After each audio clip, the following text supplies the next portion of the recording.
Okay, you ready to dive deep? Let's do it. Today, we are plunging headfirst into a place everyone thinks they know, but which holds incredible depths. Yellowstone National Park. Absolutely. We've pulled together this stack of sources, a really comprehensive look covering the science, the layered history, the biodiversity, how millions experience it, and the complex challenges it faces right now. And our mission to cut through all that, pull out the essential knowledge, connect the fascinating threads, and give you that shortcut to being truly well-informed about Yellowstone. Yeah, maybe even uncover some surprising things you had no idea about this iconic place. Exactly. We're going to journey from its unique origins, explore the powerful fiery forces beneath its surface, Discover the astonishing life it supports. look at the different ways people interact with its majesty, and examine the critical conservation efforts and modern pressures shaping its future. It's a big story. It is. So let's start at the very beginning. How did this place become the world's first national park? Right. It's a founding story that's, well, a bit more complex than just the simple date. Yellowstone was established on March 1872. Signed into law by President Ulysses S. Grant. That's the one. That date, March 1st, 1872, is monumental. The first national park anywhere on Earth. Absolutely. A huge precedent. What did that act actually set aside? Over 2.2 million acres at the time. Yeah. Now it's close to 3,500 square miles, spanning Wyoming, Montana, and Idaho. Okay. And the core mandate was to protect its timber, mineral deposits, natural curiosities, or objects of wonder therein from injury or spoliation. Keep it safe, basically. And here's one of those surprising nuggets right off the bat. The sources highlight that a significant factor in getting this legislation passed was the prevailing belief that this rugged, high-altitude land was essentially worthless for conventional economic activities. Yeah, like farming or mining. Right. It's a fascinatingly pragmatic angle to what we now see as, a purely conservationist ideal. So it wasn't just lofty preservation. It seems it partly succeeded because it wasn't seen as useful for the extractive industries of the time. Maybe easier to set aside. A practical beginning, then? But despite that, the idea exploded. Oh, absolutely. It popularized the concept of national parks, inspired a global movement. Wallace Stegner famously called it the best idea we ever had. Truly, absolutely American, absolutely democratic. A powerful legacy indeed, born from this unique place. Now let's talk about what truly makes Yellowstone tick, the incredible power underfoot. Its fiery heart. Yeah, the geology. This park sits directly atop one of Earth's largest active volcanic systems. Yes, we're talking about a supervolcano. Yeah. And the most visible result of its power is the immense caldera that forms much of the park's core. That huge depression. Stretching about 45 by 30 miles. Huge. A caldera formed by colossal past eruptions. The sources detail 3 massive ones in the last 2.1 million years. Right, the scale is almost hard to grasp. The Huckleberry Ridge eruption, for instance, ejected a staggering 2,450 cubic kilometers of material. Ash from these events blanketed huge swaths of North America. Just imagine. And the most recent one, about 631,000 years ago, is what shaped the caldera we see today. Exactly. Since then, there have been smaller eruptions, mostly lava flows, but the key point is the system is still very much alive. It provides the heat source for everything else. The engine, yeah. And it comes from a surprisingly shallow magma chamber. That's what I found interesting, too. Yeah, only 3 to 8 miles down, but vast enough to fill the Grand Canyon multiple times over. Incredible. And that deep heat source profoundly shapes everything in the park. Absolutely. The volcanic rock, particularly rhyolite, creates nutrient-poor soils. Which explains the trees. Precisely. That's why about 80% of the park is covered in lodgepole pine. They thrive there. Huh. And the caldera's shape also influences weather patterns, leading to more snow on the central plateau. It's clearly not a static place either. Oh, far from it. Yellowstone experiences 1,000 to 3,000 earthquakes yearly. Mostly small ones. Mostly small, yeah, but a constant reminder of the underlying tectonics. And the ground itself is constantly moving, undergoing cycles of uplift and subsidence. Like it's breathing. Kind of. The sources note periods where parts of the caldera have risen by inches. Amazing. And they're still finding new things, like that 35,000-year-old basalt flow discovery. It's constantly being studied. The Yellowstone Volcano Observatory monitors it all. So it's a prime example of a landscape in constant dynamic evolution. Definitely. And that dynamism bursts onto the surface in the park's incredible hydrothermal features: geysers, hot springs, mud pots, fumaroles. Over 10,000 of them. It's staggering. More than half the world's geysers are right here. Or 500, yeah.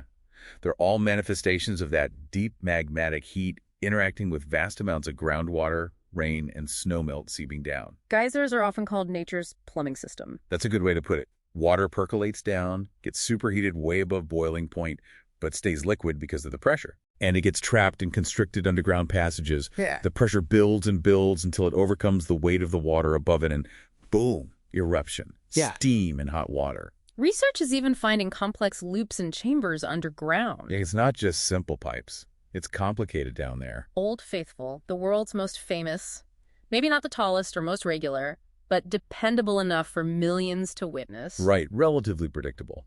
Averaging roughly every 90 to 102 minutes, reaching up to maybe 184 feet. And the upper geyser basin around it. Mind-boggling. Oh. The largest concentration of active geysers anywhere. Over 150 in just 1 square mile. Then you have the hot springs, those stunning blue pools. Yeah, the vivid blue is often simply the way light scatters in exceptionally clear, superheated water. Purest physics. But the other spectacular colors, the oranges, yellows, greens, that's different. That's where things get really interesting. Those colors are created by thermophilic microorganisms. The heat lovers, like at the Grand Prismatic Spring. Exactly. The largest hot spring in the U.S., truly colossal at 370 feet across. Wow. And the famous rings of color are distinct communities of thermophilic bacteria and archaea living in different temperature zones as the water cools towards the edges. So the color tells you the temperature. Pretty much. Cyanobacteria form those orange and yellow mats in the cooler parts. It's a living work of art. And the mud pots, famous for that rotten egg smell. Ugh, yeah. That's hydrogen sulfide gas from underground. Okay. With limited water, it mixes with steam, and certain microorganisms convert the H2S to sulfuric acid. This acid breaks down the surrounding rock into clay, creating that bubbling, viscous mud. And the colors in the mud come from minerals. Yeah, iron oxides and things like that. Fumaroles are the hottest and driest. Just steam vents. The water is so hot, it all flashes to steam before it even reaches the surface. And then there are the incredible travertine terraces at Mammoth Hot Springs. Oh, Mammoth is completely different. A different kind of magic. How so? Hot water rich in dissolved calcium carbon rises, cools, and releases CO2. When it does, the mineral travertine, which is a form of limestone, precipitates out. And builds those structures. Exactly. It builds these intricate layered terraces. They're constantly growing and changing, shifting color and shape. Someone described it as a watercolor painting in progress. That's beautiful. It sounds like these features aren't just isolated spots, but are connected. Definitely connected underground. The sources note that thermal features can influence each other. Like that big earthquake. Yeah, the 1959 Hebgen Lake earthquake, miles away, dramatically affected many features, stopped some, started others, changed eruption intervals. It highlights just how sensitive and interconnected this whole system is. And Norris Geyser Basin is particularly dynamic. It's known for being the hottest, oldest, and most active. It's always changing. Very acidic, too. And living in these incredible extreme conditions are those thermophiles. Life thriving where almost nothing else can. Heat lovers, yeah. They are incredibly diverse, representing all 3 domains of life. Bacteria, archaea. Archaea are in the most extreme spots. Often, yeah. Highest heat or acidity, but also some eukarya, like certain algae and fungi and even viruses specialized for these conditions. And they paint those stunning colors we see in the springs. Yes, different species have different pigments and, crucially, different temperature preferences. So they arrange themselves in distinct color bands reflecting those thermal gradients. It's like a living thermometer. What's fascinating here is their immense scientific importance. This is huge. Studying these extremophiles gives us insights into what early life on Earth might have looked like. And maybe life elsewhere. Exactly. Conditions in some hot springs might be analogous to environments on other planets or moons. Astrobiology is very interested in Yellowstone. And of course, the most famous example, Thermus aquaticus and the Taq polymerase enzyme. Ah, Taq polymerase. A revolutionary discovery made in the Lower Geyser Basin hot spring back in the 60s. How did that change things? This enzyme from the bacterium Thermus aquaticus is stable at high temperatures. That was the key breakthrough needed for the polymerase chain reaction, or PCR. The technique used to amplify DNA. Which absolutely transformed genetics, medicine, forensics, you name it. Billions of dollars in value and countless scientific advancements came from one tiny organism in a Yellowstone hot spring. It's a perfect example of the profound, unexpected value of preserving biodiversity and supporting basic scientific research in these unique places. Just fundamental discovery. And they're still making discoveries. Oh, yeah. Recently found bacteria that can perform aerobic and anaerobic respiration simultaneously. It's still very much an active frontier for discovery. Okay, let's unpack the layers of the human story here. This wasn't an untouched wilderness waiting to be discovered. Absolutely not. That's a really important point. Yellowstone has been ancient homeland to numerous indigenous peoples for a remarkable amount of time. How long are we talking? At least 11,000 years.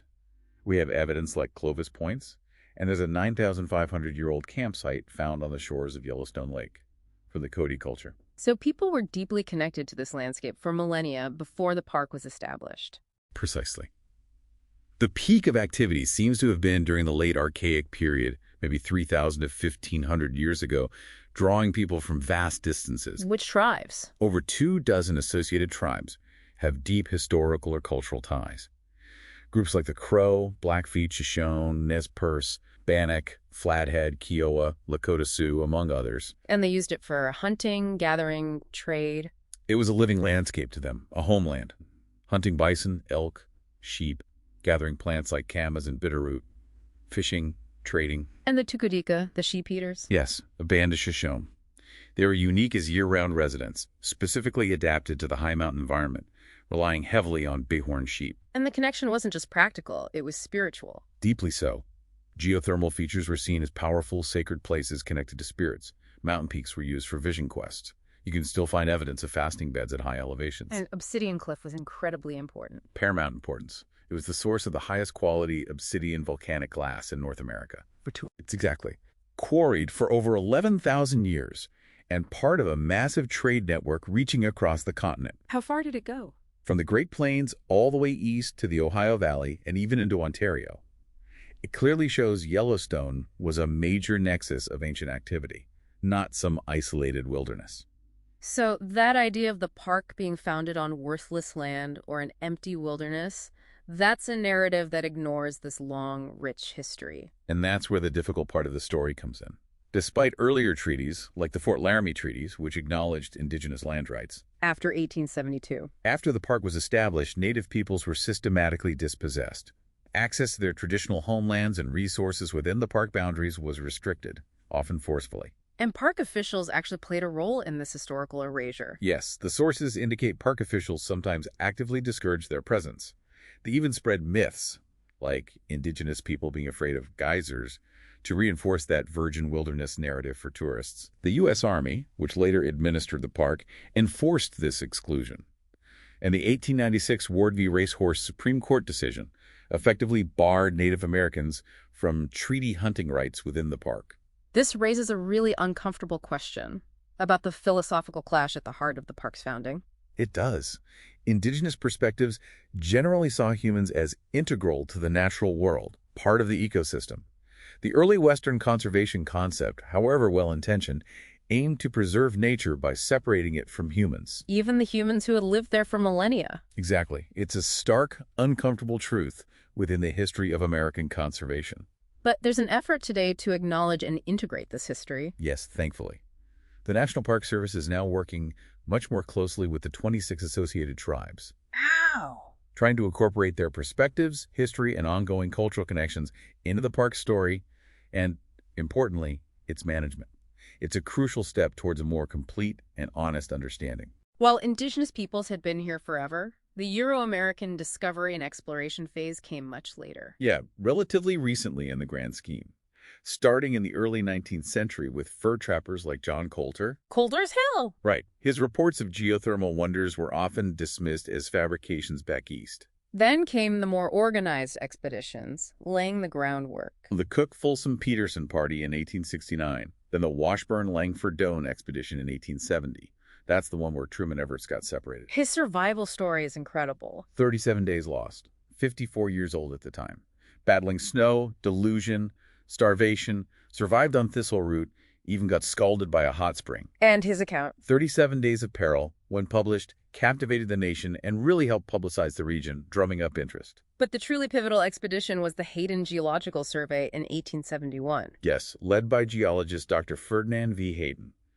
This was a federally funded survey, and critically, it included photographer William Henry Jackson and artist Thomas Moran. And their work provided the undeniable proof. Absolutely.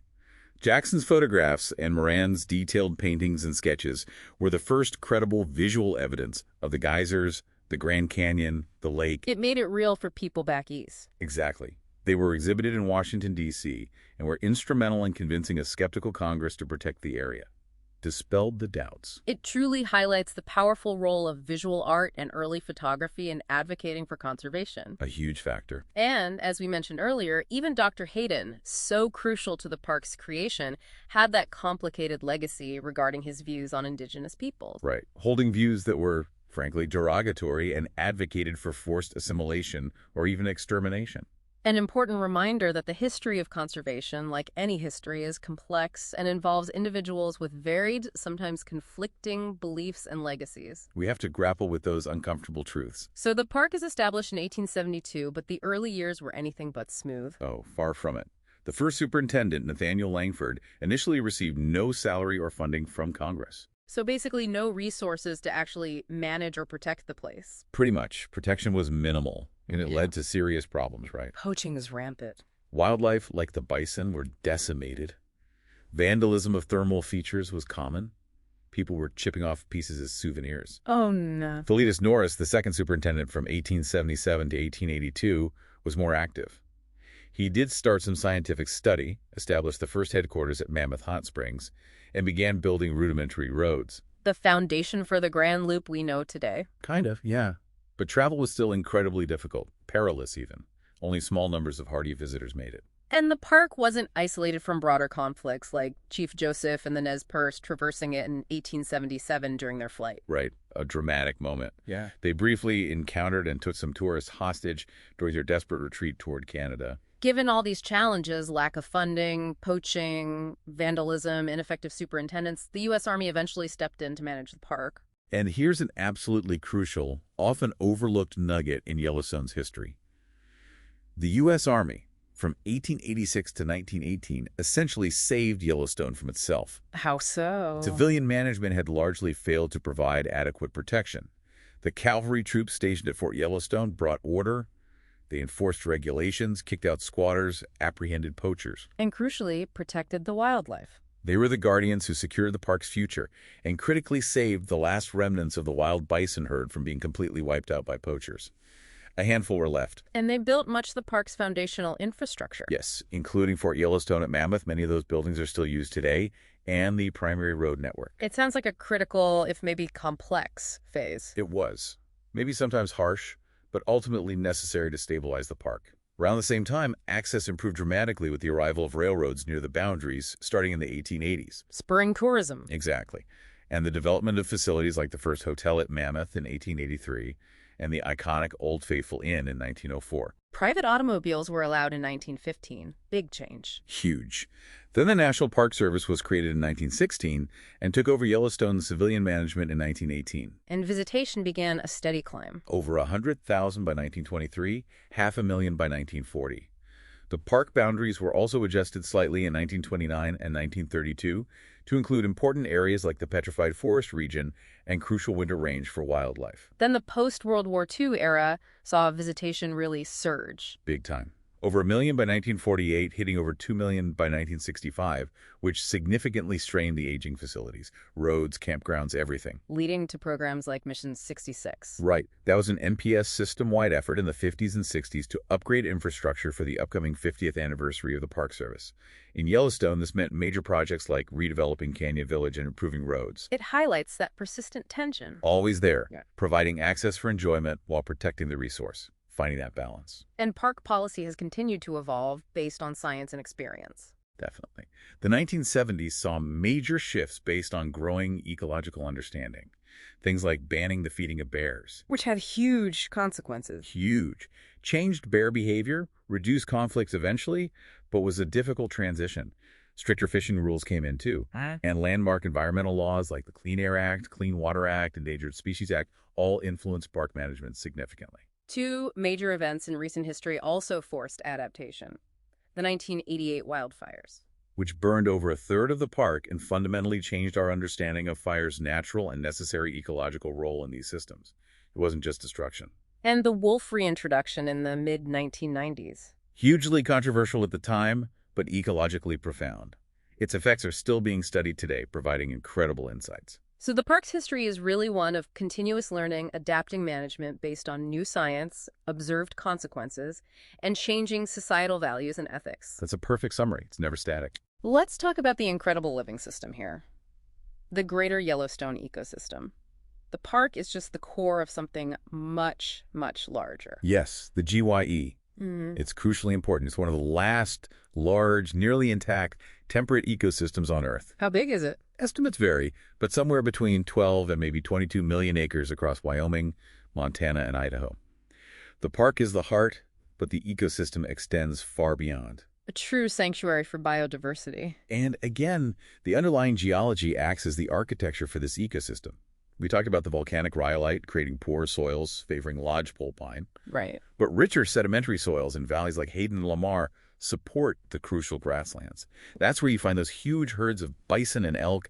The geology dictates the vegetation. And even the thermal areas have an ecological role. They do, especially in winter. The warmth keeps the ground snow-free in places, providing vital access to forage for animals when everything else is buried deep. It's an intricate web linking the deep heat to the surface life. Absolutely. Everything's connected. Why is its intactness so significant? Why does that matter so much?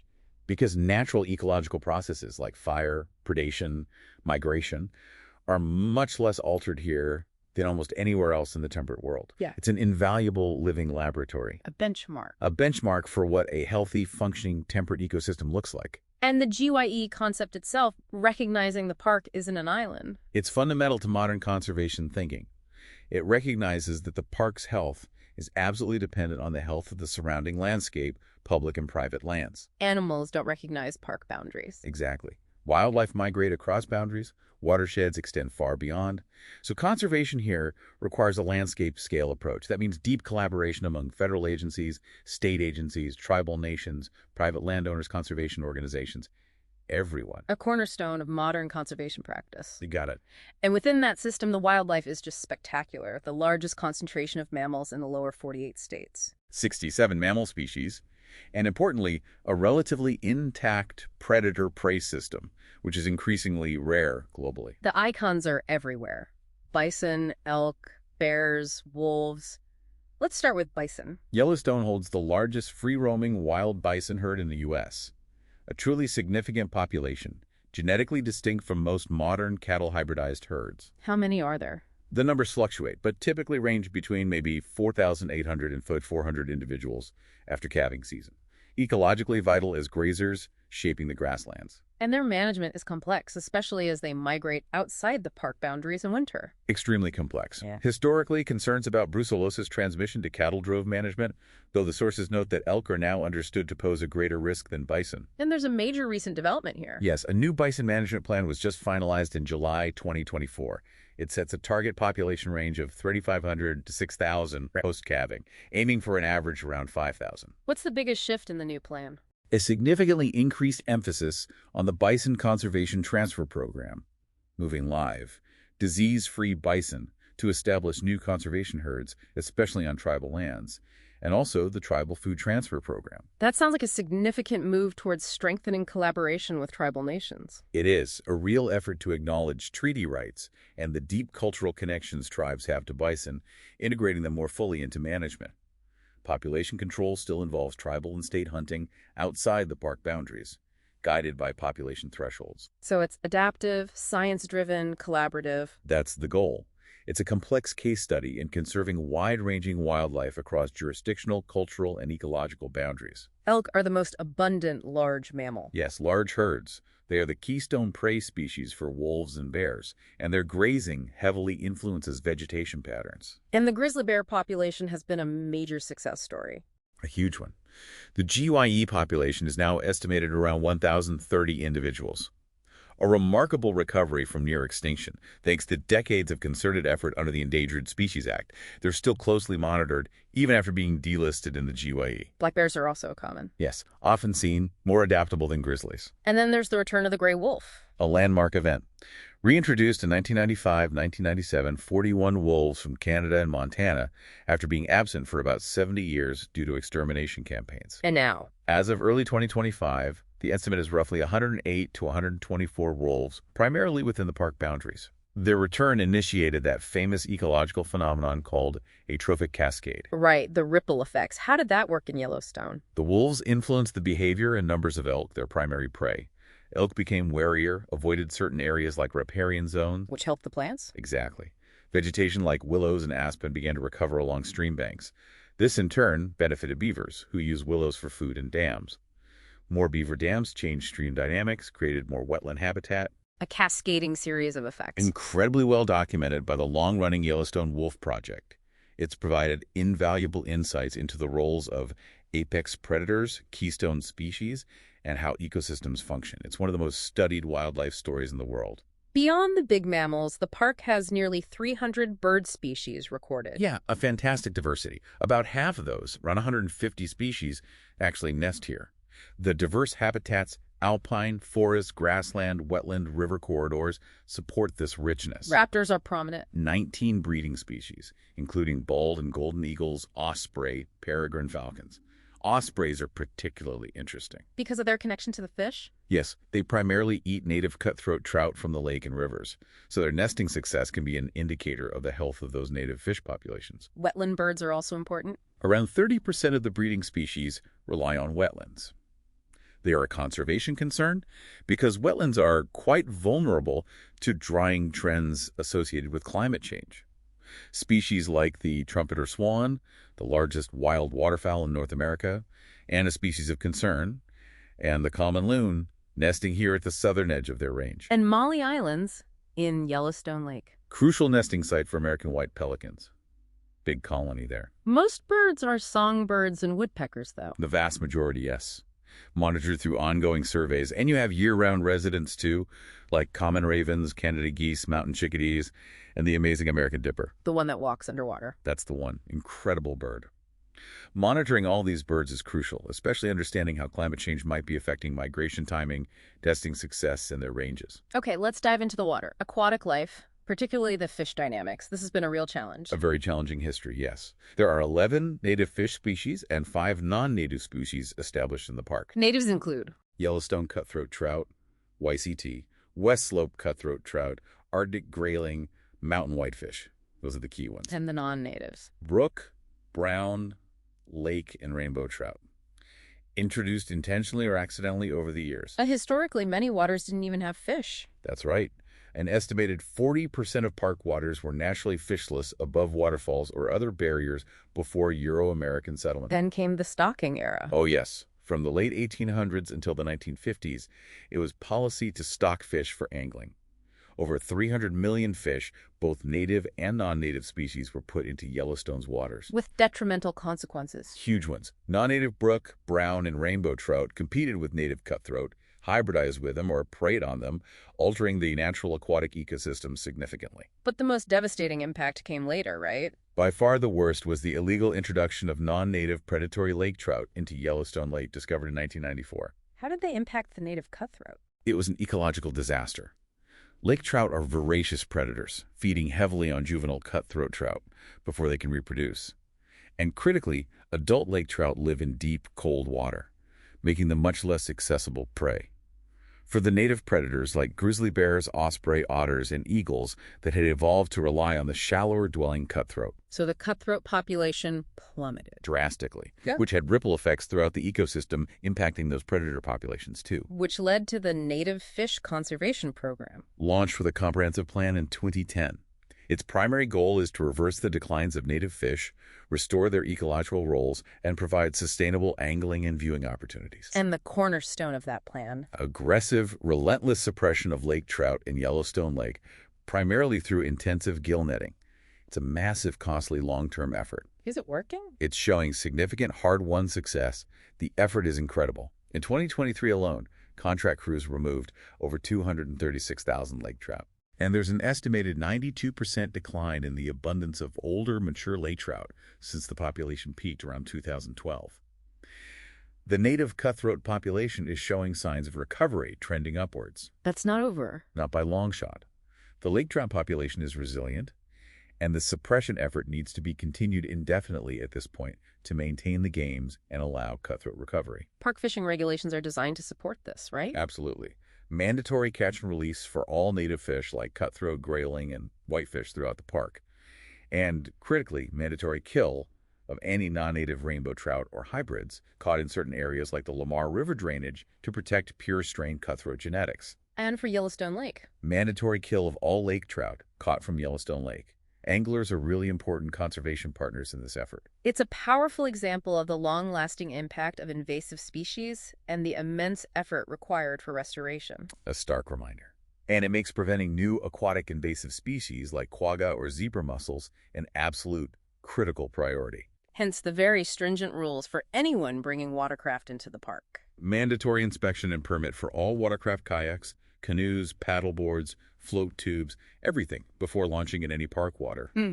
And mandatory 30-day dry times for certain types of boats coming from infested waters. It sounds strict, but necessary. It is. Preventing AI introduction is vital to protect these irreplaceable aquatic ecosystems from potentially devastating ecological and economic impacts. A new update to these regulations was just released in May 2025. Okay, let's pivot to how millions of people experience all this majesty, the park's incredible attractions and activities. Yeah, Yellowstone offers an unparalleled array of natural wonders that just captivate visitors year after year. Starting with those signature geothermal spectacles, Old Faithful is a must-see, of course. The world's most famous geyser. Maybe not the largest or most powerful, but its relative predictability is what makes it so popular. How often does it erupt? On average, about every 90 to 102 minutes, though the interval can range from 54 to 127 minutes. Each eruption lasts 1.5 to 5 minutes, shooting 3,700 to 8,400 gallons of water up to 184 feet high, averaging around 130 feet. Where's the best place to watch? The main boardwalk viewing area is classic. The porch of the historic Old Faithful Inn offers a great vantage point. For a slightly less crowded, elevated view, hike the short observation point trail, and definitely check the Visitor Education Center or the NPS app for predicted eruption times. They're usually quite accurate. And the whole area around it. The Upper Geyser Basin. It has the world's largest concentration of active geysers, over 150 within just 1 square mile. You can see others erupting while waiting for Old Faithful, like Castle, Grand, Daisy, or Riverside geysers. Grand Prismatic Spring, that's the one with the unbelievable color. It truly is stunning. The largest hot spring in the U.S., third largest globally, about 370 feet across, over 160 feet deep. Just massive. How do you really appreciate the scale and colors? You must see it from above. The steam often obscures the view from the boardwalk level. The Grand Prismatic Overlook Trail, which starts about a mile south at the Ferry Falls Trailhead, provides that unparalleled aerial perspective. It's about a 0.6 or 0.8 mile hike up to the overlook. That's the key tip then. Absolutely. From there, you can really see the deep blue center, caused by light scattering, surrounded by those vibrant rings of green, yellow, and orange, created by the thermophilic microorganisms living in the cooler water near the edges. The boardwalk at Midway Geyser Basin gets you close up, though. Yes, but as I said, often shrouded in steam. You can also see the impressive Excelsior Geyser crater there, which constantly pours over 4,000 gallons of boiling water per minute into the Firehole River. It's incredibly popular, so expect crowds and parking challenges. Go early or late if you can. Norris Geyser Basin is different again. Hottest, oldest, and most dynamic of the major basins. It's more acidic than other areas, which changes the types of features and colors you see. Very stark landscape in parts, like the Porcelain Basin. And it's home to Steamboat Geyser, the world's tallest active geyser. Major eruptions are spectacular, reaching 300-400 feet, but they're rare and completely unpredictable. It does have more frequent minor eruptions, though. Norris is divided into the barren Porcelain Basin and the more wooded Back Basin, connected by extensive boardwalks. Be prepared for the smell. Definitely be ready for strong sulfur odors and sometimes acidic steam or spray, especially if the wind shifts. Visiting closer to dusk can sometimes offer fewer crowds and maybe more dramatic light. The Grand Canyon of the Yellowstone, a dramatic contrast to the thermal basins. An absolutely awe-inspiring geological feature. A massive chasm, roughly 20 miles long, over 1,000 feet deep in places, and anywhere from 1,500 to 4,000 feet wide. Carved by the Yellowstone River. Exactly, flowing through softer volcanic rhyolite rock. And the walls are famous for their incredible colors, yellows, pinks, oranges. That's not sulfur staining, right? That's a common misconception. It's actually hydrothermal alteration. Hot water and steam circulating underground chemically weather the iron compounds in the rhyolite rock over long periods, essentially rusting or staining the canyon walls, those vibrant colors. So it is linked to the volcanic activity. Directly. A stunning visual testament to the interplay of immense geological and hydrothermal forces. And the waterfalls within the canyon are spectacular. Two main falls. The upper falls is about a 109-foot drop. You can view it from overlooks on the south rim or take a short trail right to the brink of the upper falls. And the lower falls. That's the iconic one. A powerful 308-foot drop, more than twice the height of Niagara Falls. It's spectacular and visible from numerous overlooks on both the north rim, like Lookout Point, Grandview, Inspiration Point, and the south rim, like Artist Point, perhaps the most famous viewpoint. There's also a steep trail down to the brink of the lower falls. There are trails along both rims for different perspectives. Yes. Walkways and trails vary in difficulty, from relatively easy paved paths to steep descents like the one to the brink of the lower falls or Red Rock Point, which require good physical condition. Several viewpoints are wheelchair accessible. Wildlife in the canyon, too. Definitely. It's prime habitat for ospreys. You can often see their nests perched on rock pinnacles, and they're frequently seen soaring over the canyon. You might also spot marmots or bighorn sheep on the slopes. It's a very popular area, which must create challenges. It does. Heavy visitor use leads to wear and tear on the historic trails and overlooks. There's ongoing rehabilitation work, often supported by partners like Yellowstone Forever, to repair damage, improve accessibility, and enhance safety while trying to maintain the historic character of the area. Maintaining infrastructure in such a dynamic geological environment is a constant challenge. And for less crowded canyon views or experiences? More strenuous hikes can get you away from the overlooks. Descending into the canyon via the 7-mile Hole Trail offers true solitude. Or the hike up Mount Washburn, while popular itself, provides incredible panoramic views overlooking the entire region, including distant views of the canyon, putting it in perspective. Yellowstone Lake, the largest high-elevation lake in North America. That's quite a distinction. It really is. Ooh. Over 130 square miles of surface area, situated entirely above 7,000 feet elevation, 141 miles of shoreline, and it gets surprisingly deep, around 430 feet maximum depth. It's a major hub for recreation. Yes, boating is popular motorized, and non-motorized rentals are available, as well as scenic charter boat tours and cruises on the historic MV Lake Queen II.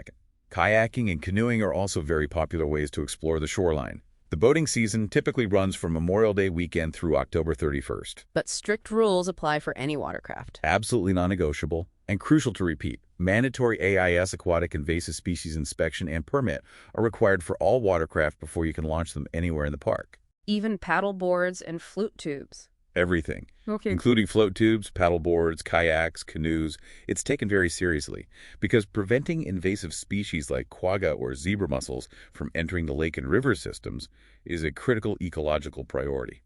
Fishing is popular, but managed carefully now. Yes, angling is a major draw, but regulations are specifically designed to support the recovery of the native Yellowstone cutthroat trout population, as we discussed. What are some key points of interest around the lake? The West Thumb Geyser Basin is unique, located right on the lake shore.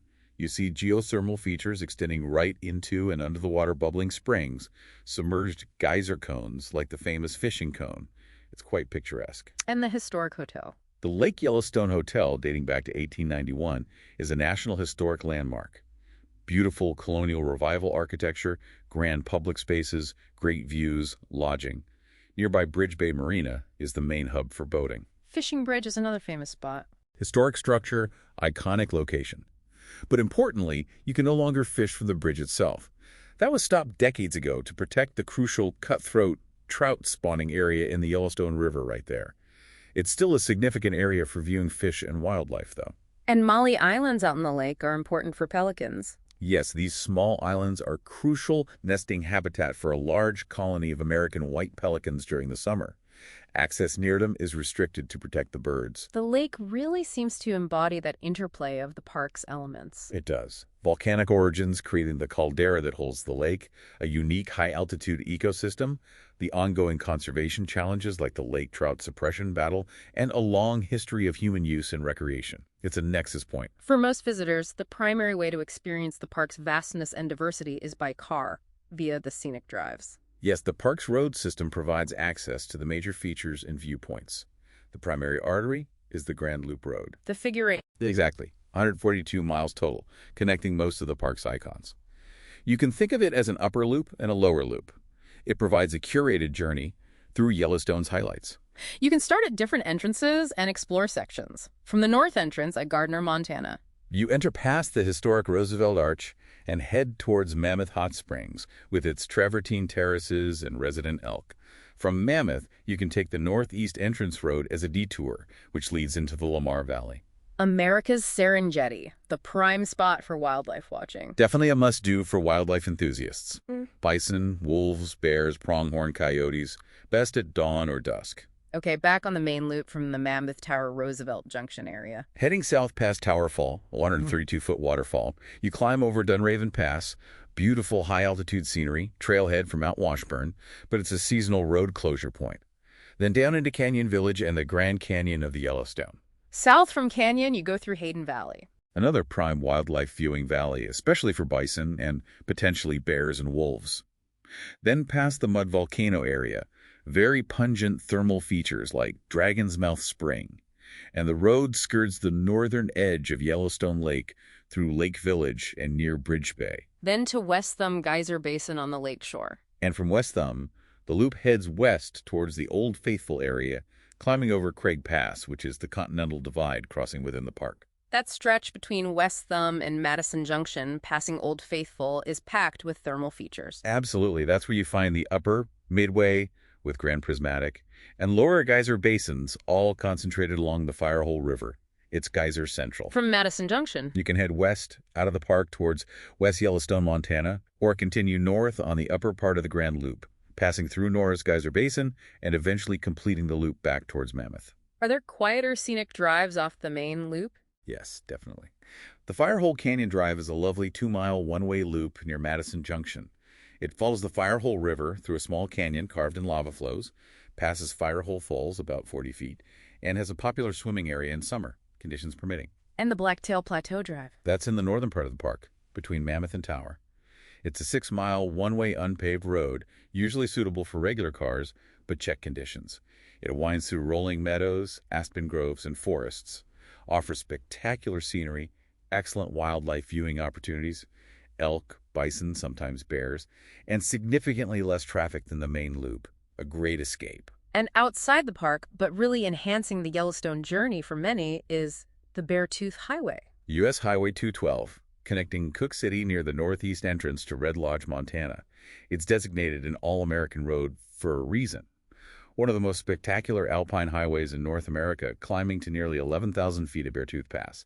Breathtaking vistas of rugged peaks, alpine lakes, tundra landscapes. But it's seasonal. Very seasonal.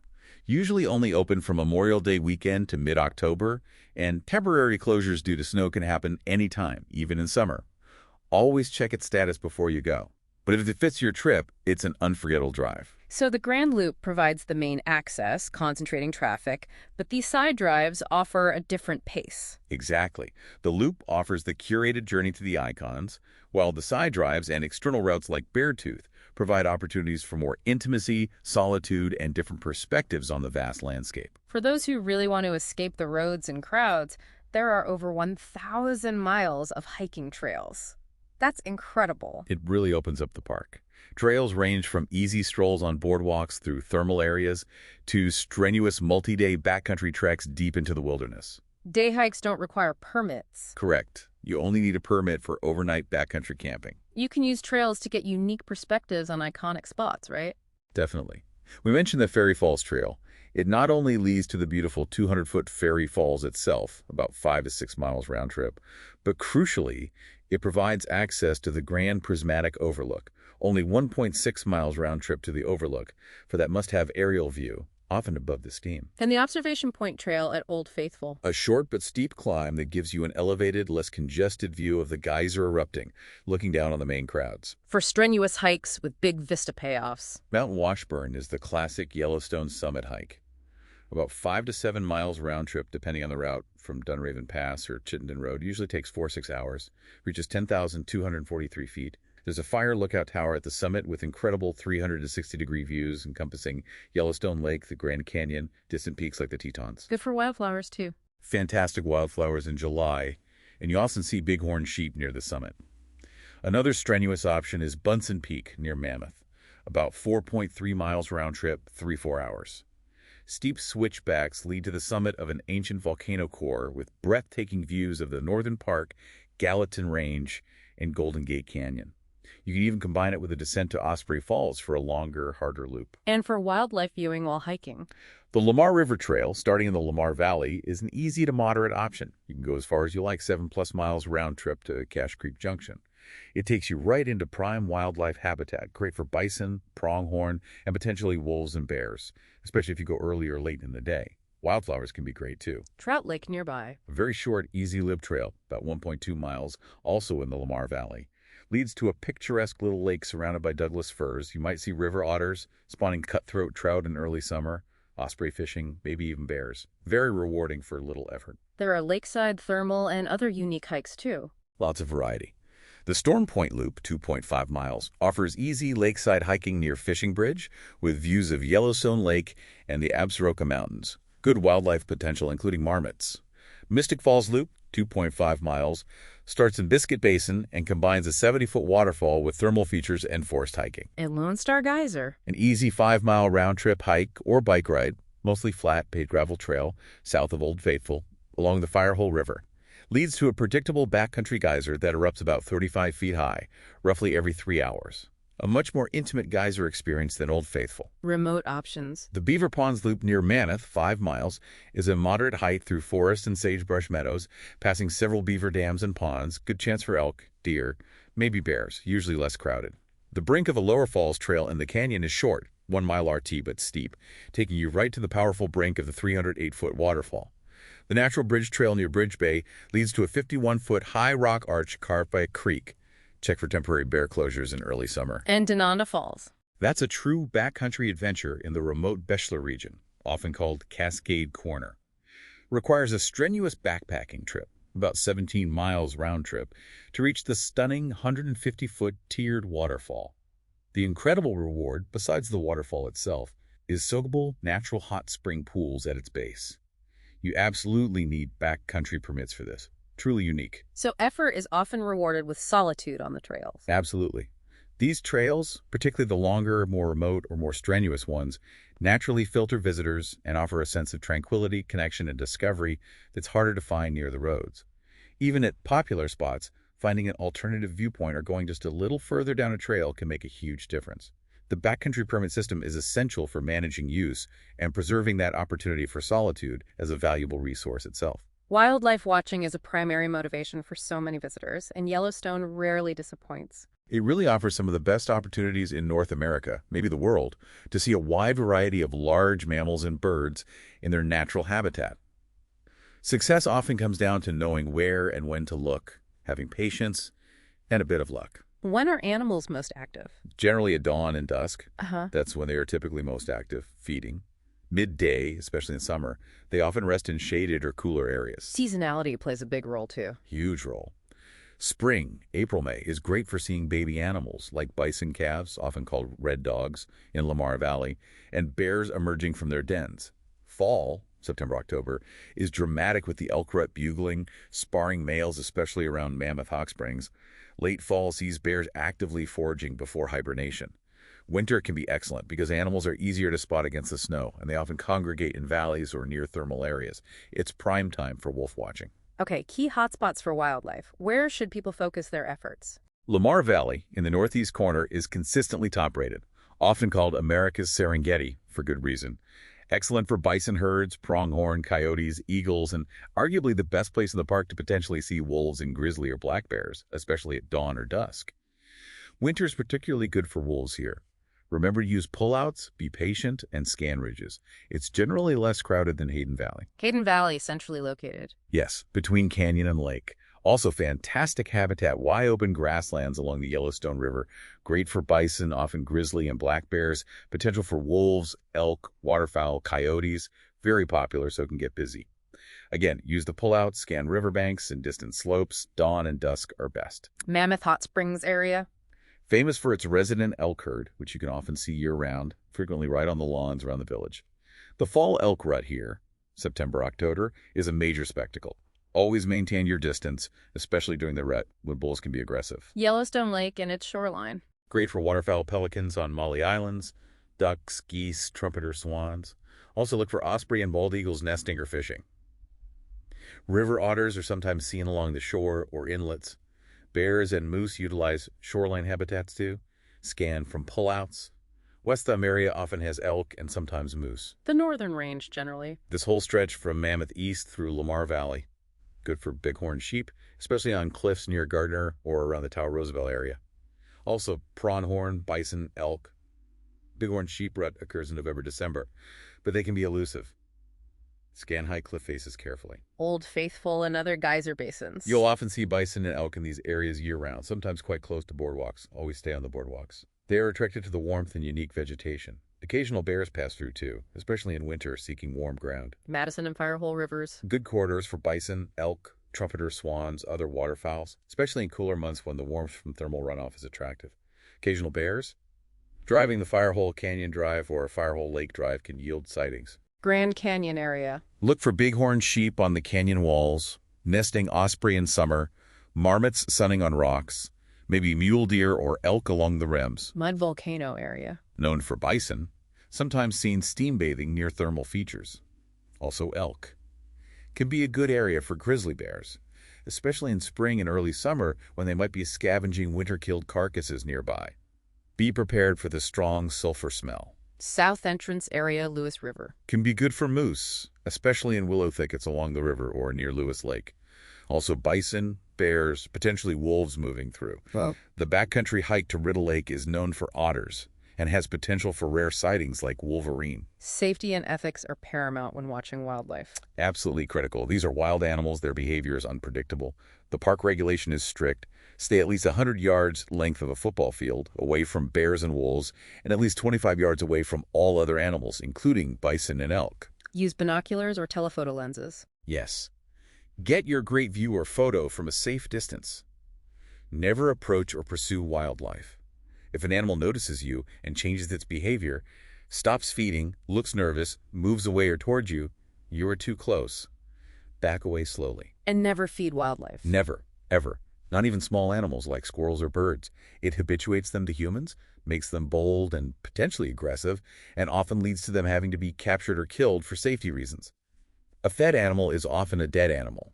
Use designated pullouts to watch wildlife. Never stop in the middle of the road, which causes dangerous wildlife jams. Carry bear spray. Yes, carry bear spray and know how to use it, especially if you're hiking anywhere off boardwalks or paved trails. It's your most effective defense in a surprise close encounter. Rangers at visitor centers or entrance stations often have current information on recent wildlife sightings. Wildlife jams are a reality of visiting Yellowstone, though. They are very common, especially in summer in Hayden and Lamar Valleys when there's a bear or wolf sighting. Patience is key. Remember why you're there. But also be mindful not to contribute to unsafe situations.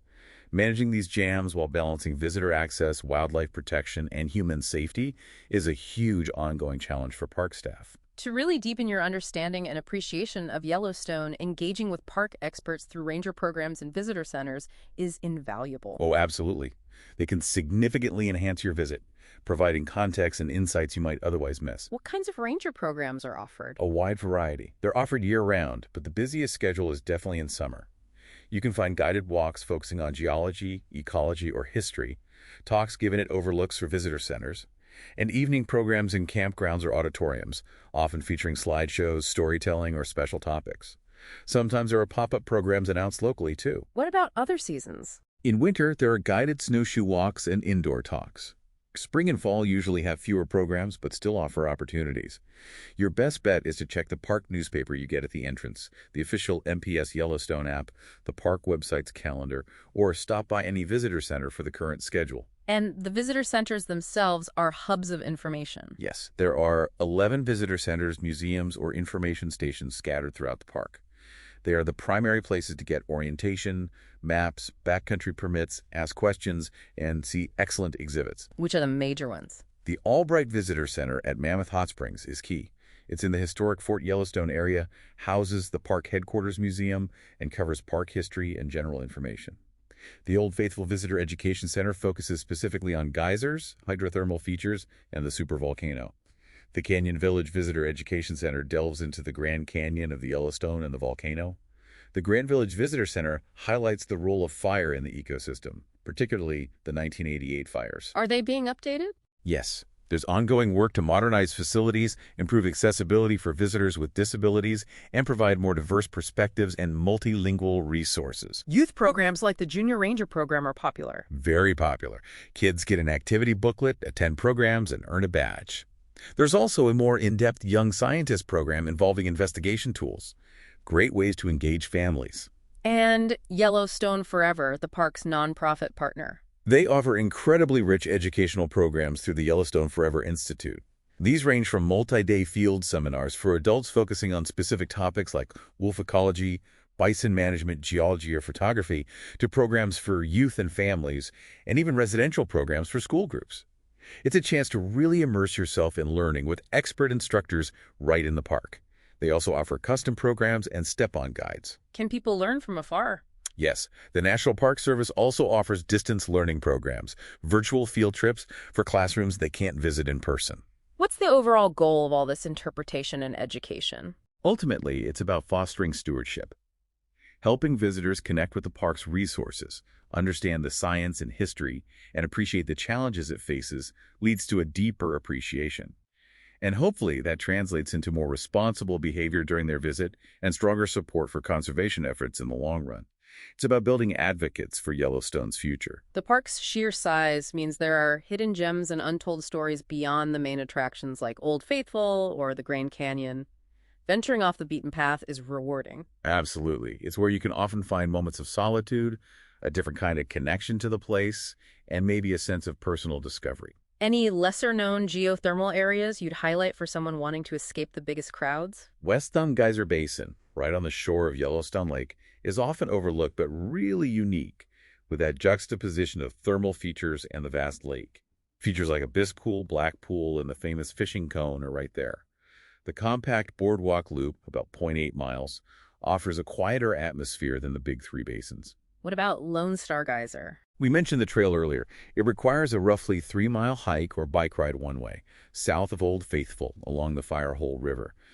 But because you have to make that effort, the viewing experience for its predictable eruption, roughly every 3 hours, about 45 feet high, is much more personal, fewer people. And for the truly adventurous. Shoshone Geyser Basin is a true backcountry gem. It requires either a strenuous 17-mile round-trip hike or paddling across Shoshone Lake, the largest backcountry lake in the lower 48 with no road access. You'll find nearly 100 geysers and hot springs in a wild, primitive setting. Definitely for prepared, experienced adventurers with permits. Firehole Lake Drive sounds interesting too. It's that short, 3-mile, one-way scenic loop off the main Grand Loop Road in the lower geyser basin. It takes you past features like Great Fountain Geyser, a large cone geyser that occasionally has predicted eruptions over 100 feet high, and the regularly sputtering White Dome Geyser. Watching Great Fountain erupt at sunset can be particularly serene. Imperial Geyser. A vibrant blue pool with periodic eruptions. You reach it by continuing on the Fairy Falls Trail past the waterfall, making it about a 6.5-mile round-trip hike total.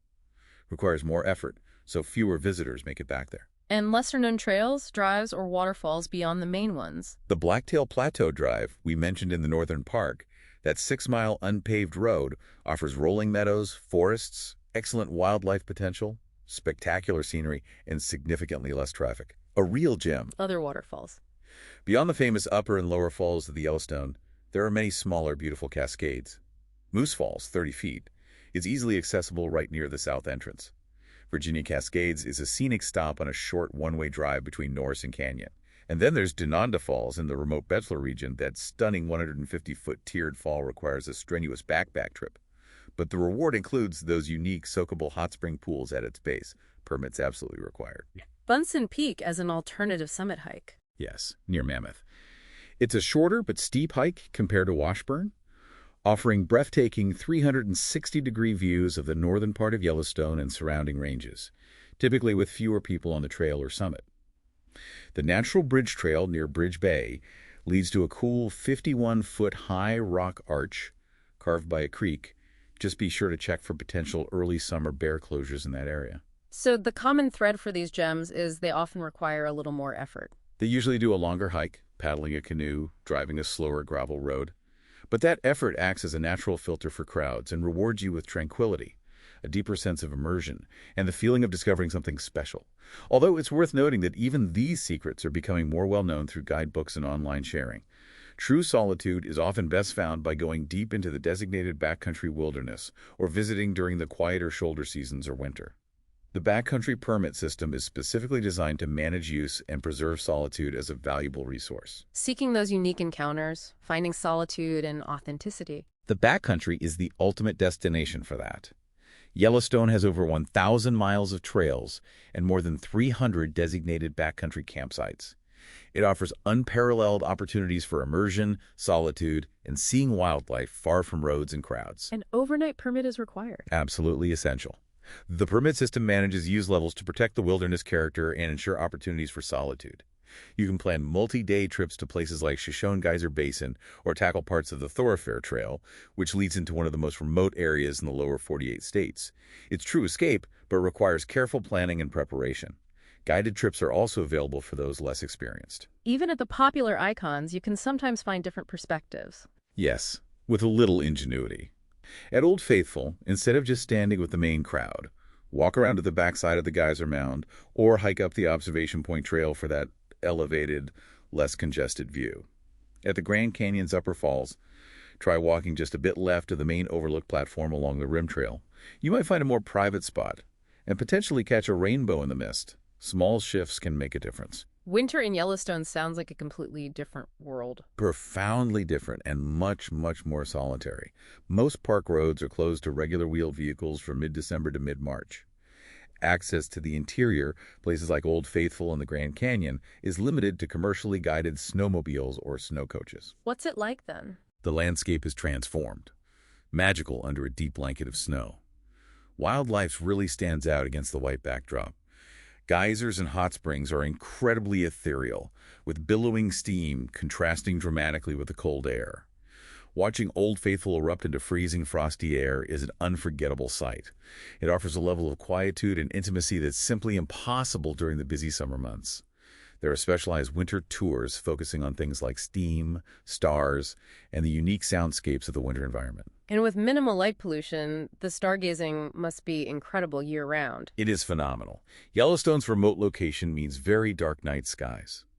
On clear, moonless nights, the sheer number of stars and the brightness of the Milky Way, especially visible from April to October, can be breathtaking.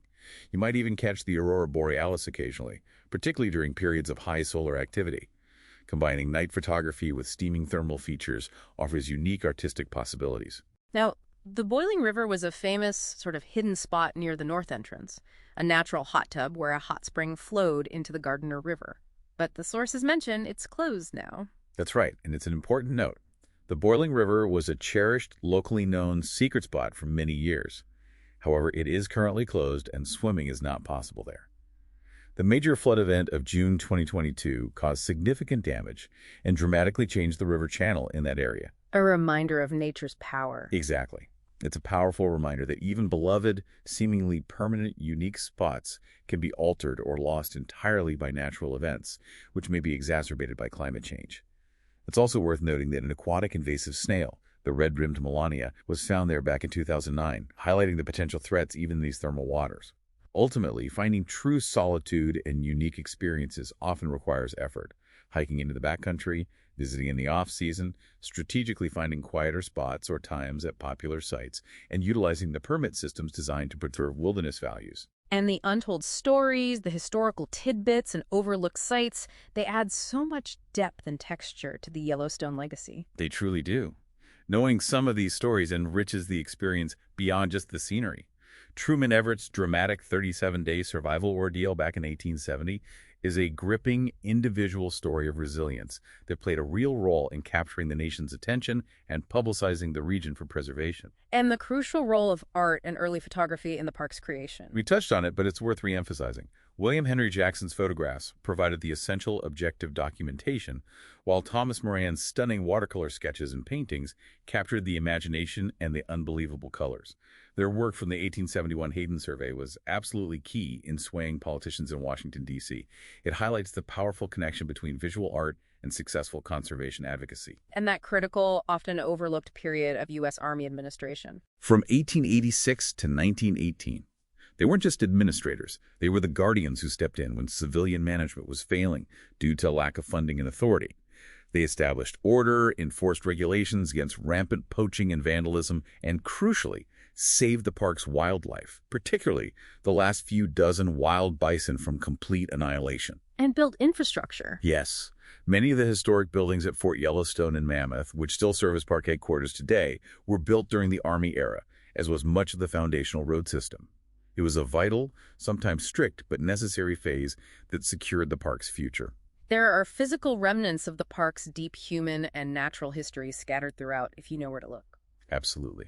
The single petrified redwood tree standing near Roosevelt Arch Mammoth is a tangible link to ancient subtropical forests that grew here millions of years ago.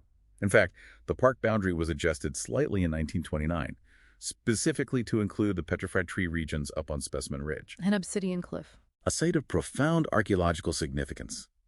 Quarried by indigenous peakers for high-quality toolstone for over 11,000 years, central to those vast ancient trade networks.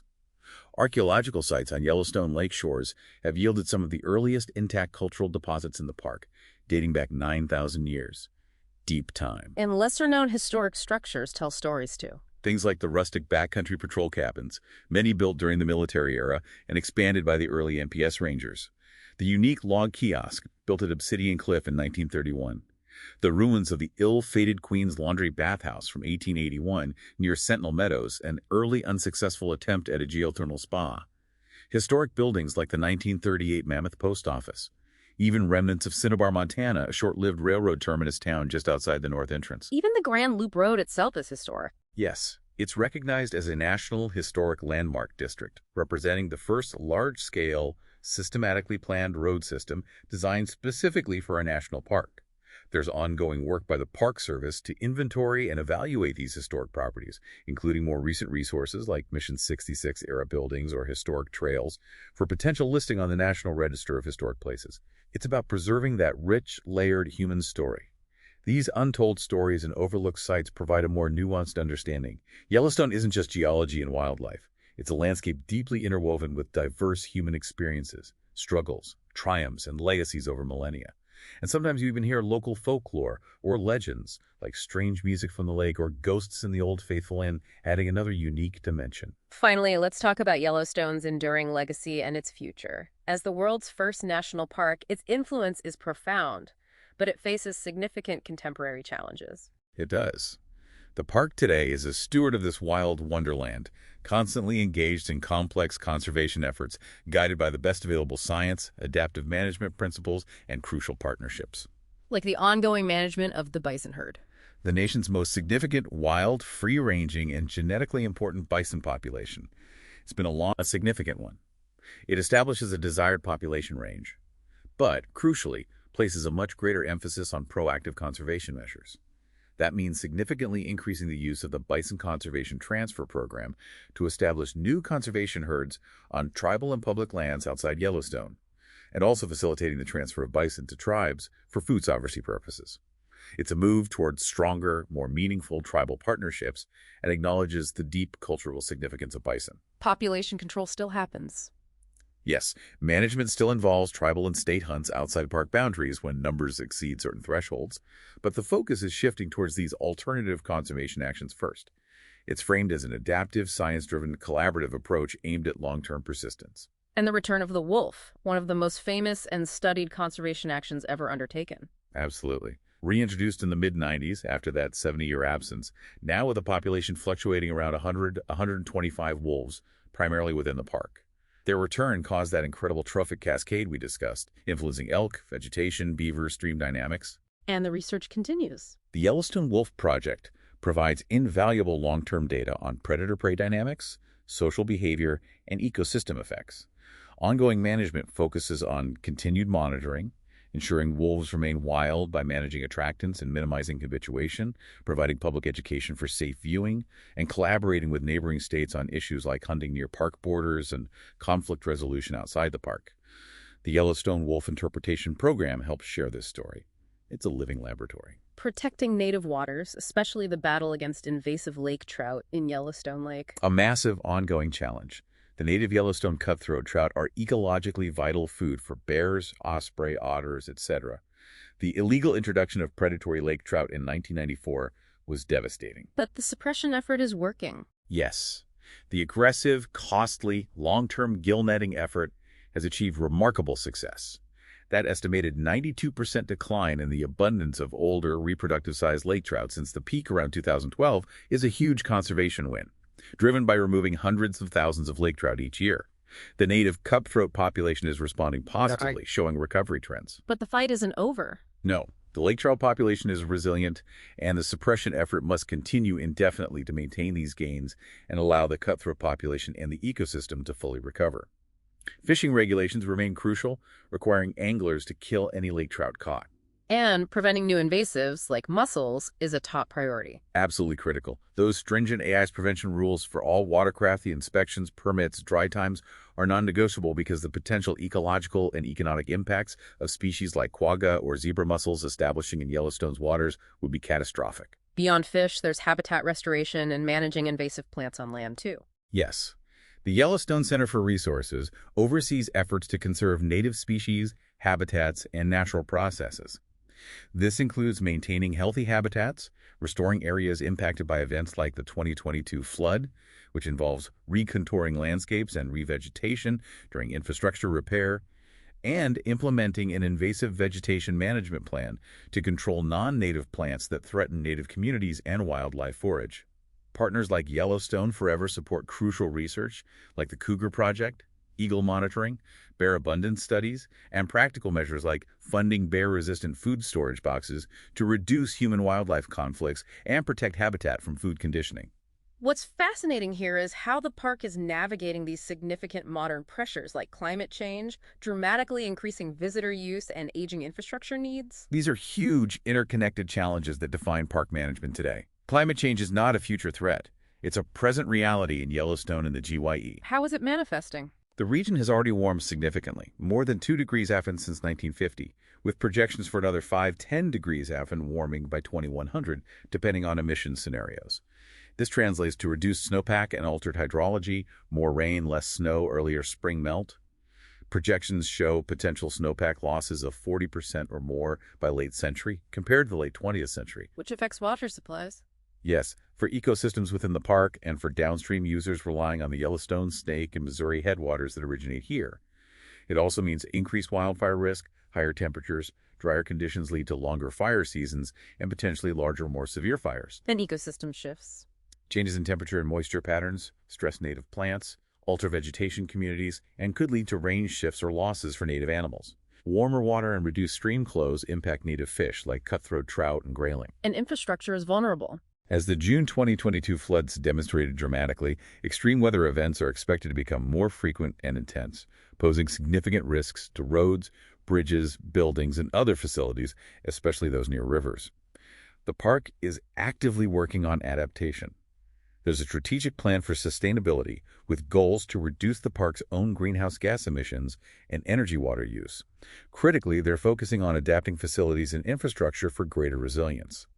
Post-flood reconstruction efforts, for instance, are incorporating designs that can better withstand future floods, sometimes involving rerouting vulnerable road sections away from river channels altogether. Ongoing scientific monitoring of climate impacts informs these strategies. Visitor use management is another huge pressure point. Visitation has surged Dramatically in the past decade or so, consistently exceeding 4 million annual visitors. This success brings immense challenges.